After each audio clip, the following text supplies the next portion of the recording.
Iya kocak nih, asli cepet. Execute-nya dipakai. Screenshot. Itu tuh tadi swimsuit dipakai. Guys, lu semua lihat nggak yang lagi FYP di TikTok sekarang? Gara-gara ada mahasiswa fakultas kedokteran itu sampai dikeluarin gara-gara ngebully. Oh, yang dari mahasiswa Universitas Udayana itu ya? Yang mahasiswa kedokteran kan? Iya. Si Timothy Anugrah kan ya namanya? Iya. Nah, Iya betul banget. Ini kasus emang sensitif, tapi bagus buat kita bahas karena ini menjadi bukti nyata kalau cyberbullying itu bukan hanya di sekolah, tapi udah nyampe ke ranah universitas. Bahkan sampai sekarang almarhum masih diejek walaupun sudah tiada. nah bener banget tuh, perundungan kayak gitu kan termasuknya jenis yang udah ke arah cyberbullying kan. Nah, perundungan kayak gitu tuh kan biasanya lebih gampang buat kesebar sama orang lain, dan tindakan kayak gitu kan masuknya kayak kekerasan tanpa batas waktu dan tempat gitu. Iya, ejekan itu terkait dengan fisik, prestasi, dan masalah pribadi korban. Itu adalah krisis empati di ruang digital kita. Iya, pendapat gua, kasus ini kita bisa jadiin cerminan bahwa cyberbullying itu bisa berujung fatal, bahkan bisa membuat seseorang sampai kerusakan mental. Dampak terbesarnya adalah kerusakan mental yang membuat seseorang sampai pada titik terendahnya. Dan ironisnya, yang sering melakukan itu kebanyakan mahasiswa, yang seharusnya mereka jadi panutan, bukan menjadi sumber ketakutan.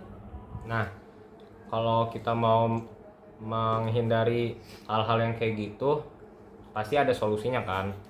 Buat mencegahnya itu, kita yang pertama harus mengetahui dulu bahwa kita tidak boleh punya toleransi terhadap perilaku dari cyberbullying itu.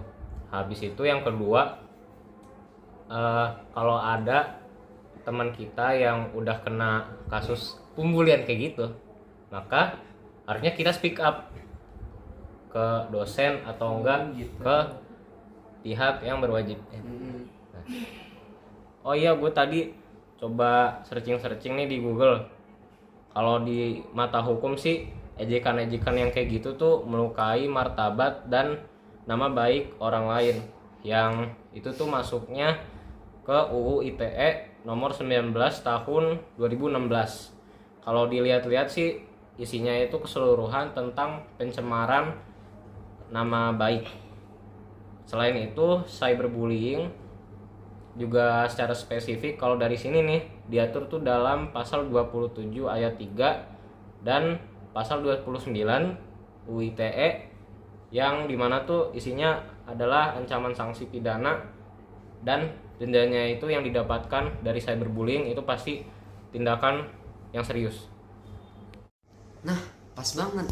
Jadi kesimpulannya, kasus Timothy ini udah masuk ke cyberbullying yang berujung pada kejahatan. Empati itu adalah kunci. Dan jika kita melihat kasus cyberbullying seperti ini lagi, kita harus berani untuk melaporkannya kepada pihak yang berwajib. Dan perlu diingat ya guys, kita bisa duduk santai dan mengeluarkan pendapat begini itu juga dijamin oleh Undang-Undang Nomor 9 Tahun 1998, yaitu tentang kemerdekaan berpendapat di tempat umum. Jadi gunakan hak berpendapat kita untuk hal-hal yang positif dan membangun.